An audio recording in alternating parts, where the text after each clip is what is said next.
नमस्कार, मैं आचार्य अनुपम जोली। मेष राशि वाले लोगों के लिए आगामी सप्ताह का राशिफल लेकर आया हूँ। आगामी सप्ताह का मतलब 2 मार्च से 8 मार्च के मध्य ग्रहों का आपके जीवन पे असर। सबसे पहले आप सबको होली की शुभकामनाएं। होली का रंग आपके जीवन में खुशियां लेकर आए। बात करते हैं इस दिन 3 तारीख को ग्रहण भी है, चंद्र ग्रहण है। उसका भी आपके जीवन पे क्या असर होगा, उस पर भी चर्चा करेंगे। तो पहले देखते हैं ग्रह कहाँ-कहाँ हैं। तो मेष राशि वालों के अगर हम देखें के हिसाब से चंद्रमा चौथे घर में है या चौथी राशि में है और चंद्रमा सुबह 7:52 पे सिंह राशि में आ जाएंगे और राहु मंगल सूर्य बुध चतुर्ग्रह योग आप 11वीं राशि में है।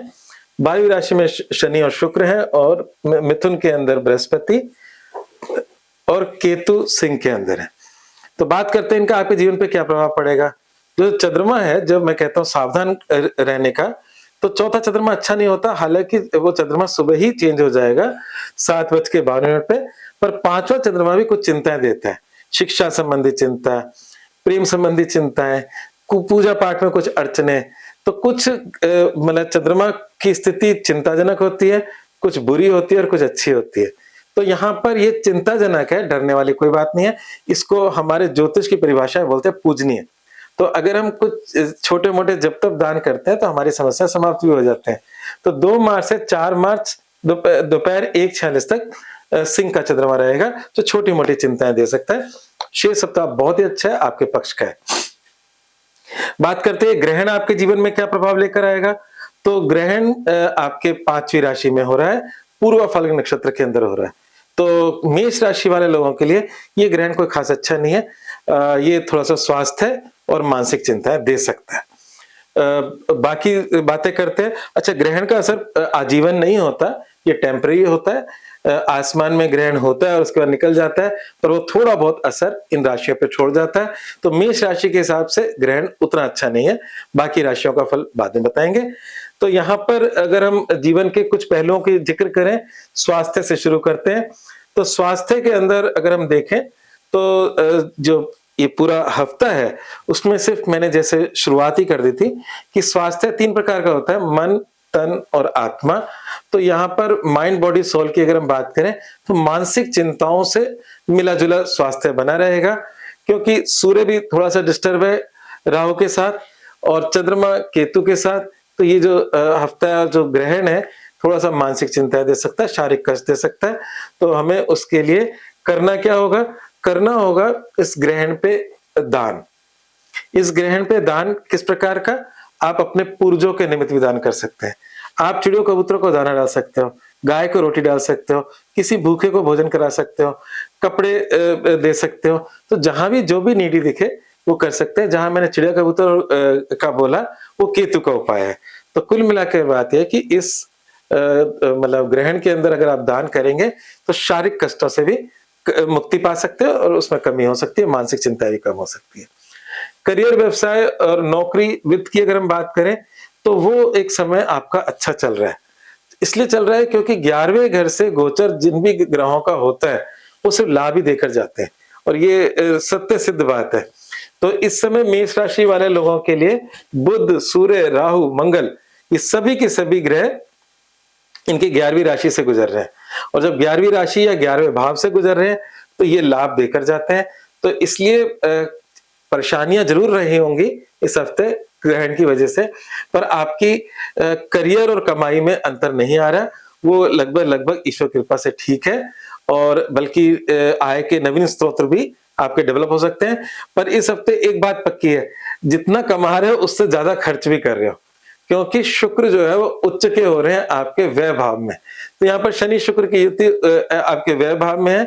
शनि अगर खर्चों को रोकता है तो उच्च का शुक्र लग्जरी में खर्चा कराता है। तो इस समय अगर आप अपने परिवार के लिए, अपने घर के लिए गहने खरीदने का सोच रहे हैं तो कोई बुरी बात नहीं है, क्योंकि शुक्र का खर्चा उसमें फिक्स एसेट में कन्वर्ट हो जाएगा। अन्यथा दूसरी लग्जरी में खर्चा होना स्वाभाविक है इस ग्रह स्थिति के अंदर। तो इस समय कमाओगे भी खूब, तो खर्चे का रास्ता भी भयंकर ही खुला हुआ है। तो आवक जावक दोनों बनी हुई है। तो जो जावक है उसको थोड़ा सोच समझ के करें तो बेहतर रहेगा।